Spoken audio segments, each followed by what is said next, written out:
noticed we're getting a lot more interlibrary loans, and sometimes they're for things that we don't seem to own. And I'm not sure whether I've selected the wrong thing in collection manager, but I followed a lot of what Kim and some other folks had done. So Kim, are you also getting a lot more weird interlibrary loan requests for articles that you don't have or books? No? This tends to be based off of any interlibrary loan deflections you have or don't have in place. I'm going to put a link in the chat that goes to a post I added to the main group message board. So this will walk you through how to set up ILL deflections either at the collection level or also at the ILL level, so that you can block some of those requests for electronic resources. So one of the things that OCLC has in place is this do no harm policy. And the thought there is that sometimes when the holdings aren't clear as to what holdings you have, the system might think, oh, well, you might also have it in print, or you might also have it. And so we're still really at some early stages with your migration that the system is letting more of those through. So if you set up some of those interlibrary loan deflections at the collection manager collection level, as well as in the policies directory for WorldShare ILL, that will help decrease those requests. It's not uncommon for, as you start to populate the knowledge base, that you see a lot of those additional requests that you weren't expecting. I also thought it was possible that the person doing the interlibrary loan request needed training, because she chose a electronic records record for the book. Mm-hmm. And unless you're asking for just a chapter in the book, you can't loan an EBSCO ebook. And so I don't think she should have chosen that record, but she had put 10 libraries down, and we were like the sixth one that was saying no. So I think it might have also been partly a training issue on her part, because she shouldn't have chosen the electronic record. Yeah, that also could be accurate, or it could have been a request that came from the patron and they weren't paying, the library wasn't paying that much attention to the record that was selected. So that could be an issue too. Those you can just always deny when those requests come in, because you do, in a lot of cases, have holdings for those things. It's just whether or not you're willing to lend them. That's why I think the deflections at the collection level can be very helpful, because there are some libraries that will not loan or on ILL any electronic resources at all. But then we do have some libraries that we've worked with that are very aggressive lenders of electronic resources based off of their licensing agreements. So like the Digital Theological Library, they will lend out everything to anyone. They're very, very giving. The Fermilab Library near Chicago, they're very aggressive lenders of electronic resources and other materials. So some libraries do, a lot don't, and it's just based off of licensing agreements. So that could have been an error on their part. It could have just been, hope, just throwing it out in the dark to see what might stick. But those deflection policies will really help decrease those types of requests that you're getting. Yeah, in one case, it was an article from 1946, and we had it through ProQuest Newsstream. Now that Badgerlink has added that, but only since 2011. So I thought, well, maybe this is one of the historic Wisconsin newspapers, but it turned out it was from Kentucky. So I really could not help this other library. Yeah. Well, and there is nothing to stop a library from putting your OCLC symbol in the lender string, whether you own it or not. So there could be those requests that come through as well. So and it could be a fat finger situation where they're typing in a symbol and they type the wrong one, and we're all human. We make errors and mistakes. So but I think the deflection policies will help you in that regard a lot.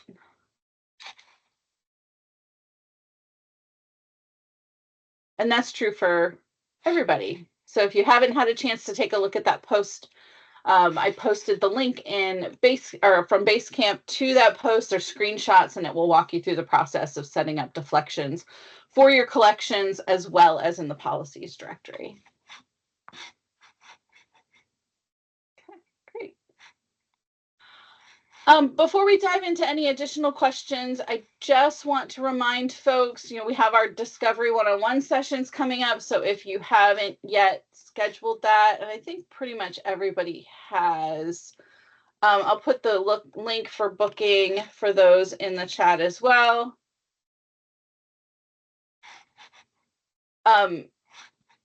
They won't take terribly too long, but it will give you an idea, a chance to ask questions about Discovery configuration and so forth. We also have the ability to have kind of a short 30-minute check-in if you just have some questions you'd rather talk about them as opposed to ping them. Or I've met with a couple IT folks this week after our session from last week just to answer a few quick questions. IT check-ins usually take very little time. Our IT folks are typically men of few words, so it's usually a quick conversation. Alyssa can attest to that. We had a couple with her IT folks in 10-15 minutes, and they're in and out. So if you need help translating the information from our session last week, I speak fluent IT guy, so I can help with answering some of those questions. I actually live with an IT guy, so I've learned how to do that over 20 plus years. That. Interestingly enough, just another glimpse into my personal life. My husband also does implementations, but he does them for warehouse management systems. So we're always both talking about WMS all the time and not the same thing. But it's the same concepts, right? We manage items, we check them out, or they send them out on trucks and we loan them to people and things come in and out. So it's the same kind of concepts. All right, folks, we started talking about circulation policies. I know kind of a shift in topics, which we'll keep doing over the next few months as we continue to barrel through. With circulation policies, as you continue to think about them, this is not something you have to completely reinvent the wheel on from what you're doing in Sierra as you move into WMS, but there will be some slight modifications to keep in mind. So as we're going through the policies, be thinking about what the difference is between what your policies are and what your practices are. So this is a good opportunity for you to make some adjustments as needed. I know a lot of times when we're working at the desk that we are forgiving things or making adjustments on accounts that we do on a regular basis, but that goes against what the policies are. So if the practice really is outweighing, you may want to make some adjustments to the policies as you move them into WMS. Great time to do some fees, fines, amnesty, kind of clean that up. Think about how you want to approach that in the future. Libraries who have been traditionally charging fees and fines, that may not be a model that works anymore for you, and you may just want to charge replacement costs to recoup the item or a cost in order to replace it. And oftentimes, many libraries don't even have the opportunity to get that money. It goes to student accounts. So that may not be something that's worth for you to continue charging or considering. So lots of things to think about as we move into the policies. So with that little introduction, we can, if you have any questions about what we covered on Tuesday or anything prior to that, the floor is yours. So please feel free. You can throw those questions into chat or unmute to ask those questions.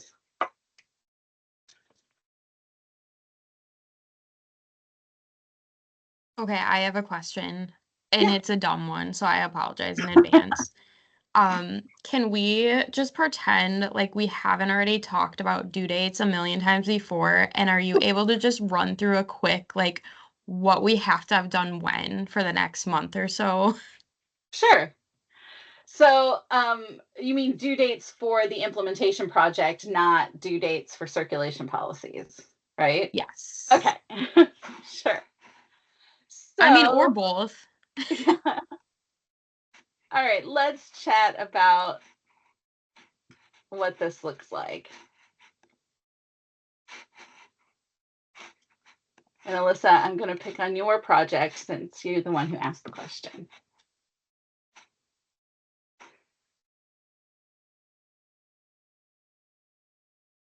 Okay, in your to-do list, there are some tasks that do not have assigned dates to them. And that's kind of by design, because a lot of these, they really just need to be done before you go live. So it allows you to kind of work at your own pace at some of those. However, I do want to have check-ins to go over them. Everybody does have dates assigned in their data migration milestones, so those are coming up. Now you'll have a translation table date, and this is for the final translation table. So you're all working on your translation tables now. Those are due, a draft of those are due by the 28th of this month. So if you have that in progress, several of you have completed it, others are still working on it, please have the translation table draft done by the 28th. That gives me time to review them and start asking questions and then setting up some back end configuration I can do. That will help you give information to your IT folks related to your patron data loads, because I know they need to have that information as soon as possible. So draft for translation tables are due on the 28th of this month.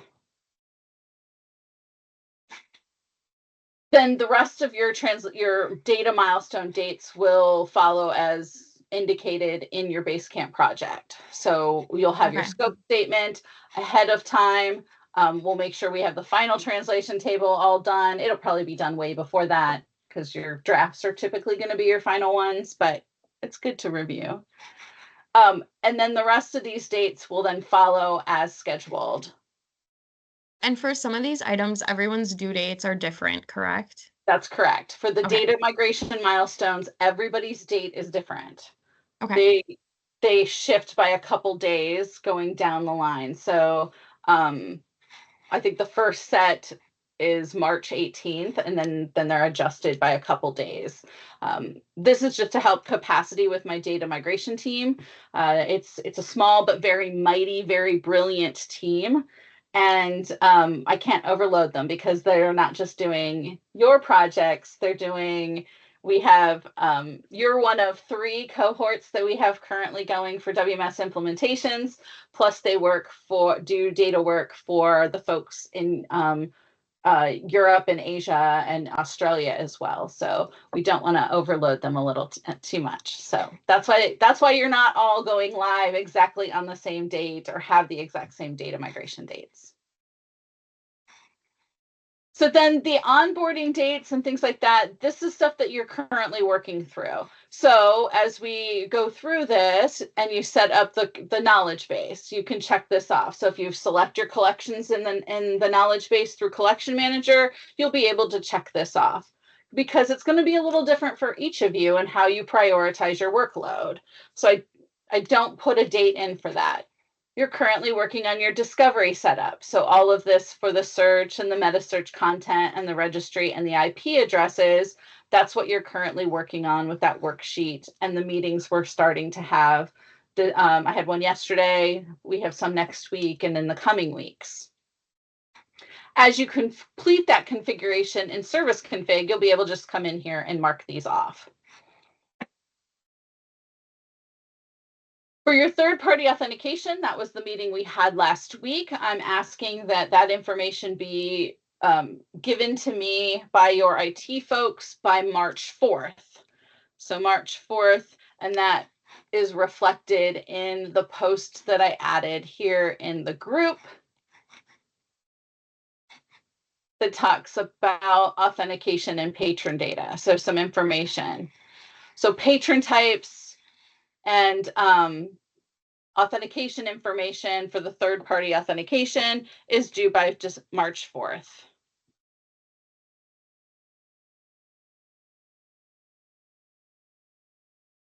Now, current part that we're talking about with circulation, we are not in any rush in this. I know this is something that requires conversations at your library to talk about adjustments to your policies, or for folks that are working on this but don't necessarily know about all the policies because maybe that's managed by a different team. Those we will not start having until April. So you have probably about a month and a half, 2 months to work on your circulation spreadsheets, and then we'll start scheduling those meetings to review them mid-April. I am going to be off the first full week of April. Lucky me, I get to go on vacation.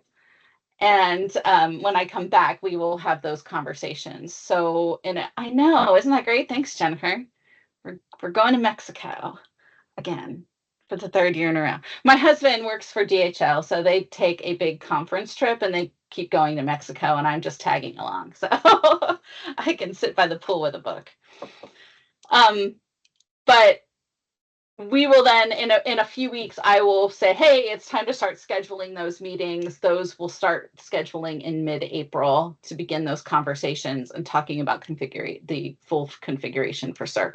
There is absolutely nothing at this time for you to do CIRC configuration-wise. Just listen, take the information in, work on the spreadsheet as we go, or schedule time to do that. You're not doing any configuration for circulation yet. There are things I have to put in place that will be required for data migration purposes. And then once we start to review your spreadsheets in April, then we can look at how we can set that up so that it makes sense for circulation data migration. Does that help, Alyssa? It does. Thank you so much. I have a And question. I will. Oh, go ahead.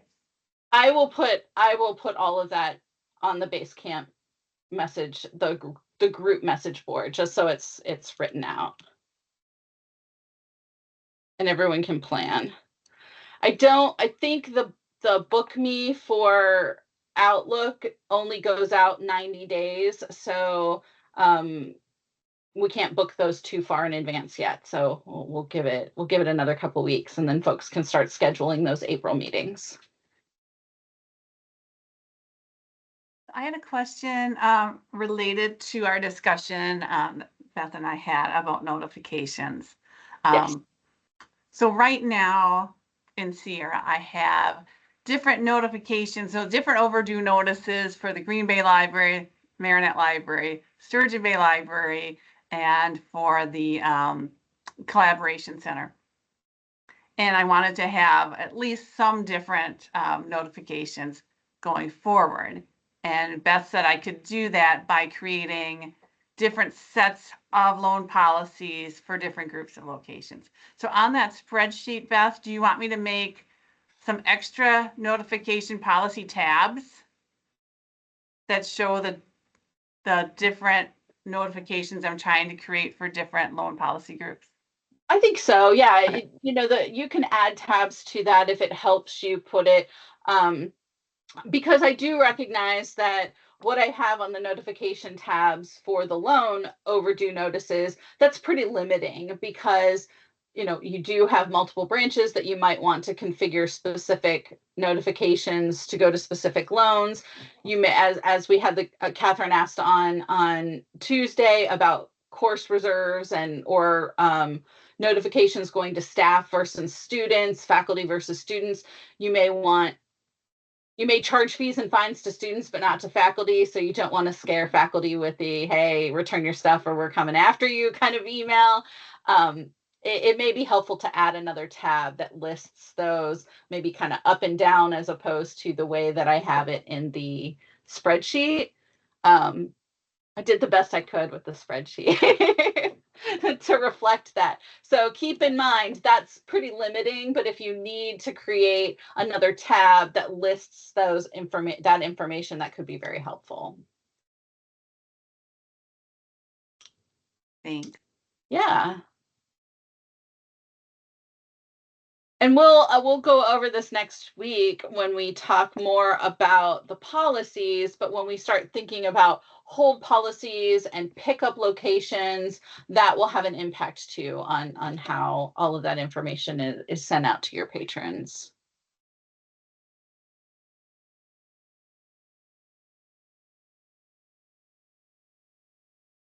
There are a lot of things that we'll be able to do within the policies. If you have something that is tricky, we can of course always talk about those one-on-one and think of how we can put that into the system versus how you did it in your current system. With CERT policies, I believe all things are possible. We just need to think creatively sometimes and how we represent it.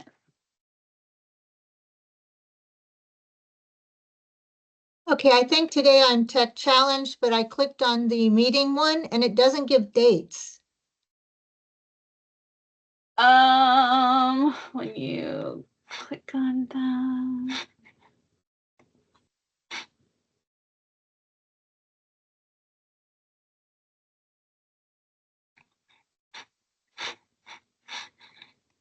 So I just shared it and I don't see any dates and I figured they're probably, all of these aren't available.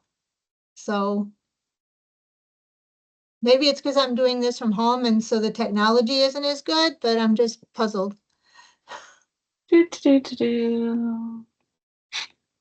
Let me, oh, I think I gave you the wrong link. Hold on. Let me do I think that goes to my configuration one. Try the new link I just put in. Okay.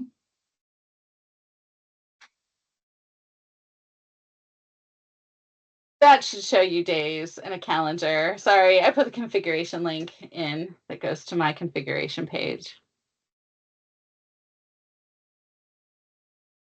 The other one isn't, I'm having a hard time copying it. Is that the one you put in at 9:09? I'm having a that's harder me. time copy Yeah. pasting that one.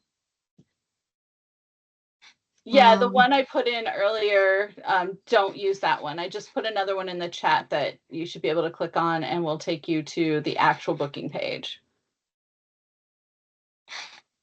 All right, glad it wasn't just me. No, it was me. That was my fault. I apologize. That one is not live though. Which one? The one you just put in the, when you click on it,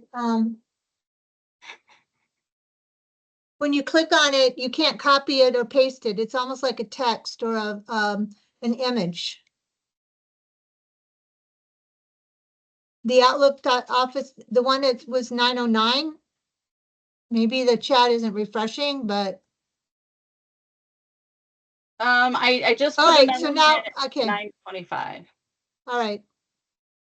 Okay, the one at 9:09 for some reason is pinned, but okay.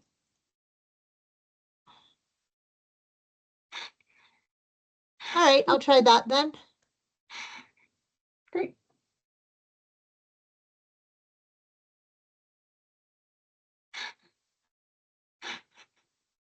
All right, any additional questions that folks might have either about our session this week or anything else that we've covered?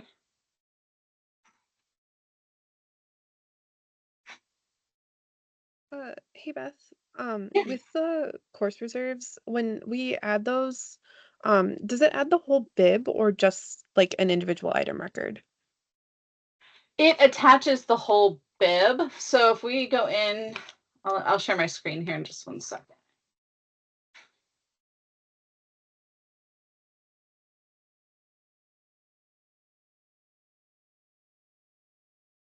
So in course reserves, as we attach materials, it's going to attach it at the bib level and it will prioritize, it will add the information for the local holdings record. We can also emphasize the course reserves locations. So if those locations are available, the course reserves location would appear here at the top, but it attaches and goes straight out to the whole entry in Discovery. So we'll have the bib as well as the item location. Awesome, thank you. Yep. Drop it, and I'll give you a treat. Catherine, you might want to mute yourself. Oh yeah, I hit mute for you.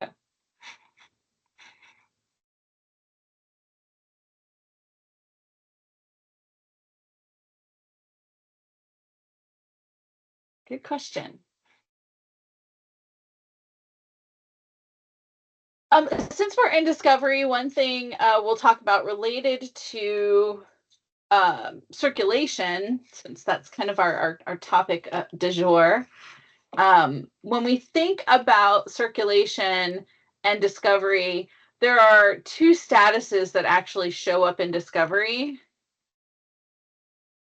I think I have something checked out from The Great Gatsby. I do. So you'll see here with the status, there are two actually kind of status indicators that are showing here on the screen. And what's helpful to keep in mind is some of this relates to the discovery worksheet that you're working on, and some of this will relate to your circulation status. So when you see the words available, checked out, on hold, not available, or on order, that's going to indicate a circulation status. So the item is physically available in WMS on the circulation side, or the item is checked out and it's due back on this date, or it's on hold, or on hold covers in transit, not available covers lost, missing, and all of those other in process status. So this is the piece that's pulling from circulation. If an item doesn't have a barcode, there is no availability information to show here, so that won't be available.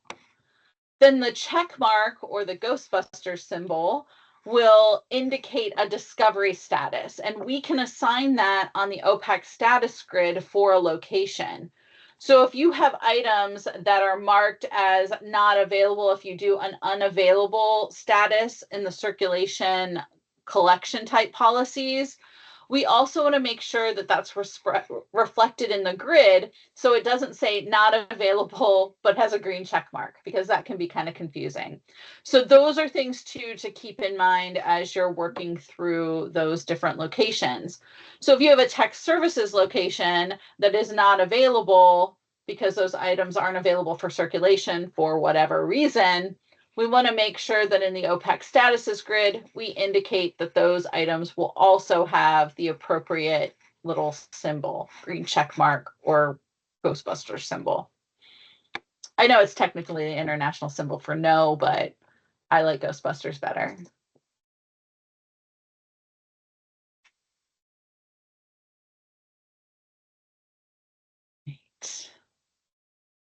Oh, there's not available. We have all kinds of availability statuses going on here.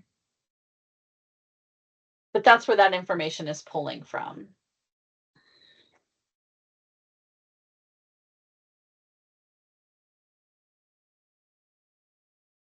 And I know with the OPAC statuses grid, as you continue to work on your translation table, you may not have your shelving location names. We will always revisit that once we get to circulation policies. So if you get to that tab on the discovery worksheet and you're not quite sure, then you can you don't have to fill that out. We'll work on that when we get to circulation policies, because you may not know yet what that's going to look like.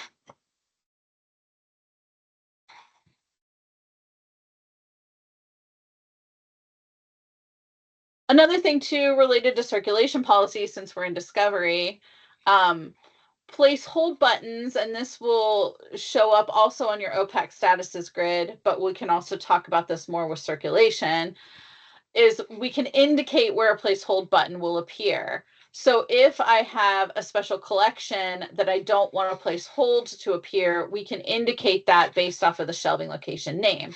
So we could eliminate that.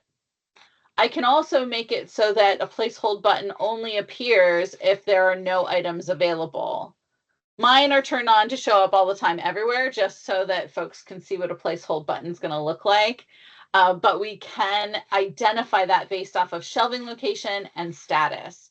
So if I trying to think of an item I only have one of. Of course, I haven't gone into my circulation to see what else checked out. I think I only have one copy of Southeastern.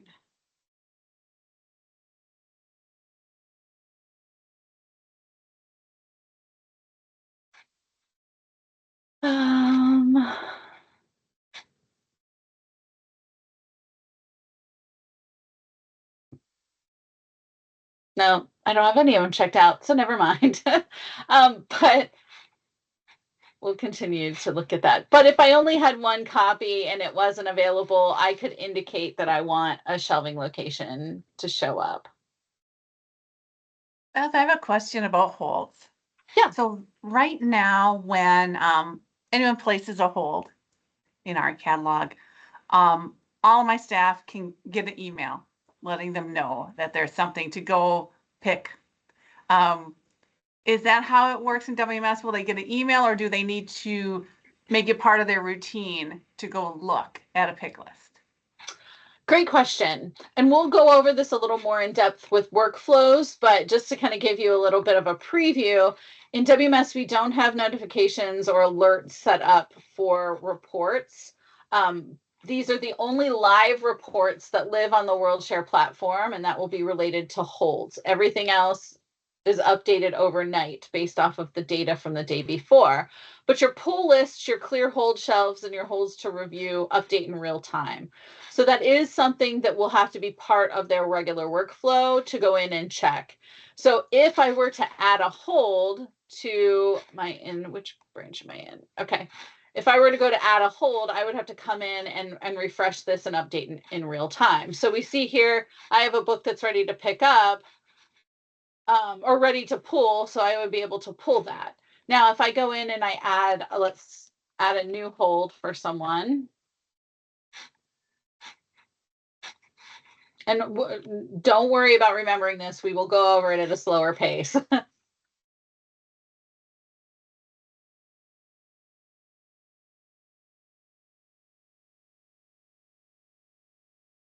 I can place the hold. I know.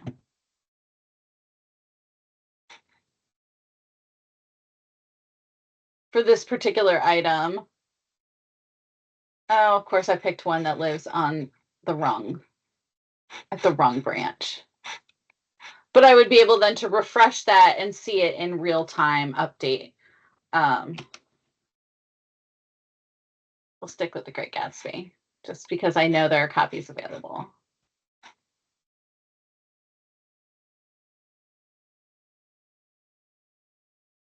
So now if I go back into my reports, it refreshes in real time. So I can see that pop up immediately. But yes, that will need to be part of their routine. Thanks, Now, that's helpful. I have, especially when I'm deciding, where we're gonna, if there are certain locations, I'm not gonna let there be any holds because I know there's not gonna be anyone there checking the reports. yeah, absolutely. So especially for those branches that you're not adding holds to, they don't have to worry about checking that on a regular basis.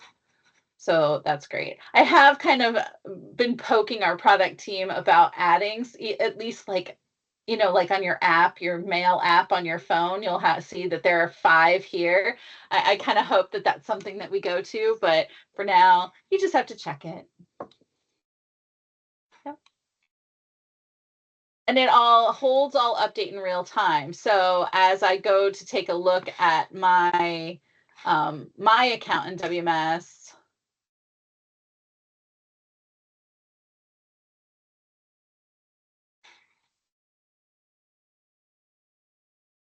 I can see those hold requests.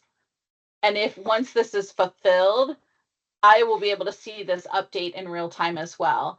Now, my email notification won't go out until the top of the hour, but if I'm that kid that's watching my account, because we all know that kid, it will update in real time. So they may know that their hold is ready before they get the notice at the top of the hour. But yeah, everything else updates overnight, but hold requests, real time. And then I'm super excited when we talk about CERC policies to share with you about Digby, a mobile application that will allow folks to be able to do that work without printing anything out. So goes definitely well with any green initiatives you may have at your institutions. Big fan of Digby. One of my favorite things we've created.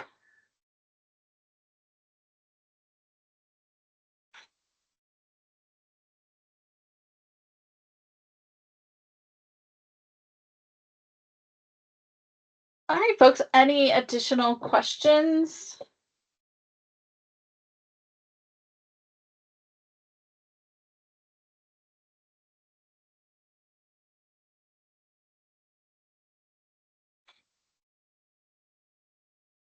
Hi, Beth. Jennifer, how are you? Good. How are you doing?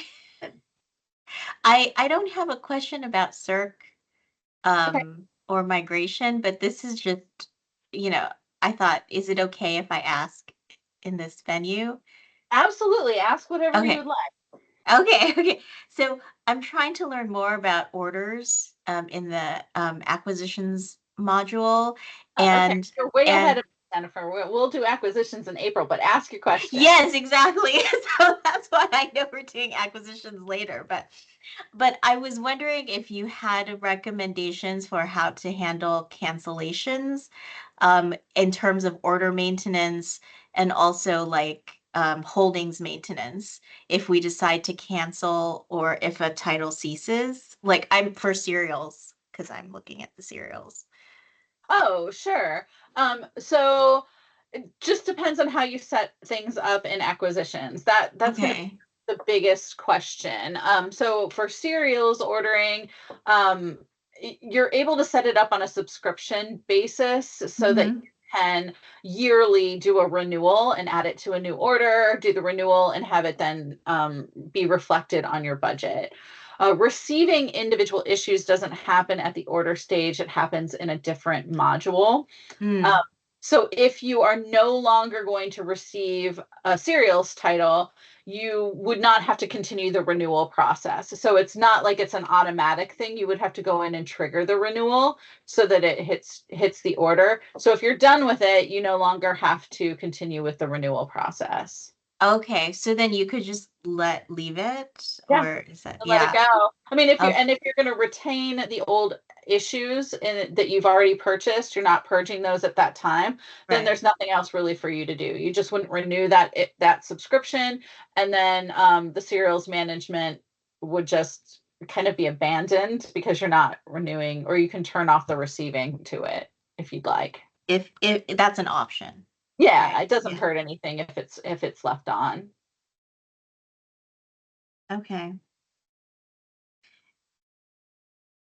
Okay, and I had, and maybe this will be a question for later when we meet with Kathleen later, but I also had a question about credit memos and how and if we can notate credits in the order. Yes, but those are probably better handled at the invoice level, as opposed to the credit Invoice. or the order. Yeah. Maybe we'll talk about that later. We definitely will. Yeah. Okay. Catherine, I see you have your hand up. Yeah. Again, I apologize. This is the first one of these sessions I've been able to attend in weeks because of my instruction schedule. Yeah, sure. I don't know if Kim already figured this out, in which case maybe she can tell us, but how are we handling, is Nexus Uni suggested to be, how do you suggest Nexus Uni be put in Content Manager? Because it's weird. So how should that be added? And also, do we ever figure out how we're doing Overdrive and LinkedIn Learning? I don't have an answer for LinkedIn Learning right this second, but Overdrive, those are in the knowledge base. I don't know if that was one that Melody was working on. Yeah, it is. I'm taking care of those, and I'll take care of those in the, on an ongoing basis, just as I have with in Sierra. So do you have access then to my content manager so that like how should I add that? Is that going to be added by you for the Okay, so Yeah, I and don't it's have to worry about it. yeah, I'll just log into your WMS. I'll share it with you. And I'll do that on an ongoing basis. So actually, Beth, Okay, once I share it, once I update it and share it, it will update. Like if I Yeah. add on an ongoing basis, I add new titles, those titles will be shared out. Yeah. Yeah. okay, So right now, Melody is setting up the collection to select the overdrive titles that are shared. Then she'll share it with each of you. And then it can be, I don't know, Melody, if you're going to go in and select them for everybody, or if they'll be instructed to select the shared collection. But when updates come in and Melody updates the collection, then it will pass that out to everybody that has accepted the shared collection. okay. I do plan on logging in for everyone and accepting that shared login.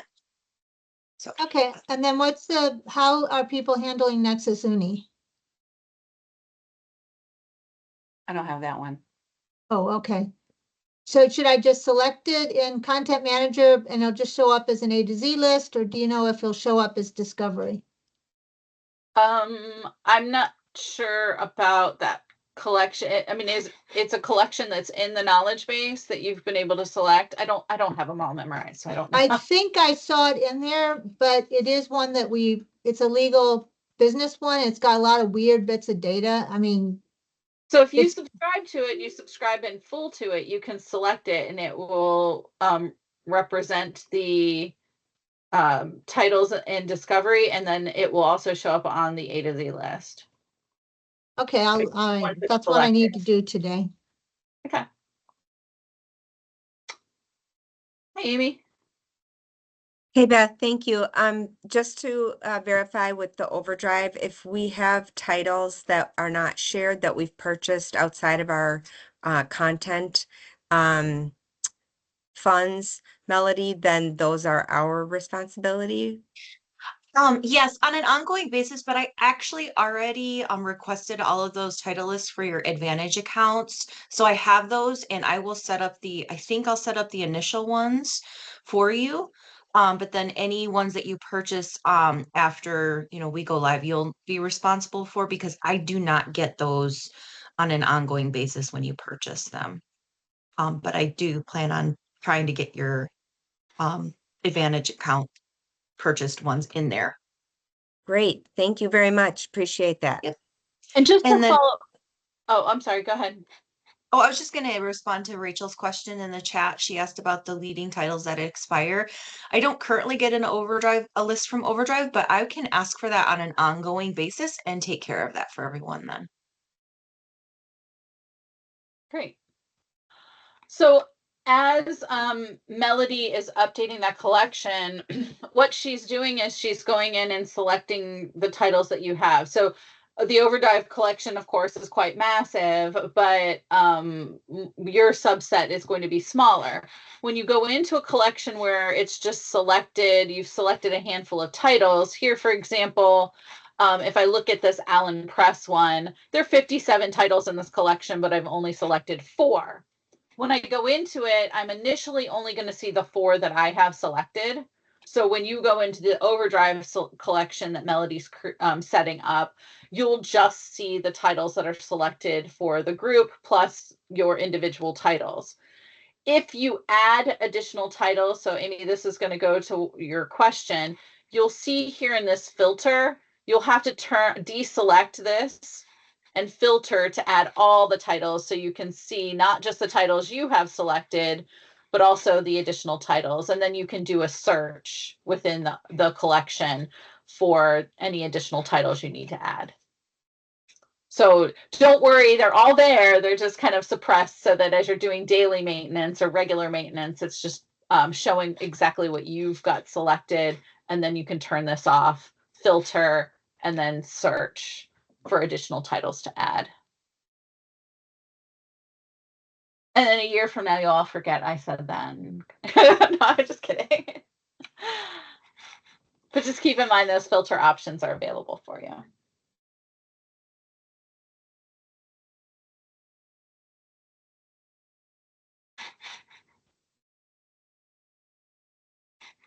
Great questions, folks.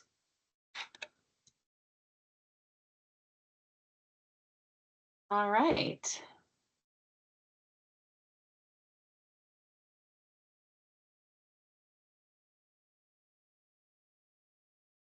All right. Well, since I don't see any additional questions coming in, we'll go ahead and end a little bit early before we all have to head to our next meetings or desk schedules or whatever else we have to do today. Hopefully we all have a great weekend and you can stay warm. I know it's dreary and gross here. Hopefully it's a little sunnier where you are. But have a great weekend. If you're celebrating Valentine's Day, happy Valentine's Day. Here's your heart from me. It's very sunny here today because we got a little bit of snow yesterday and it's really bright. And so the sunshine is reflecting off the snow. But we get more snow tomorrow. One of our implementation managers lives in Montreal and they got 16 inches of snow. And she said Oh my it's goodness. general mayhem there. So have a great weekend. Thank you. You're welcome. Thanks.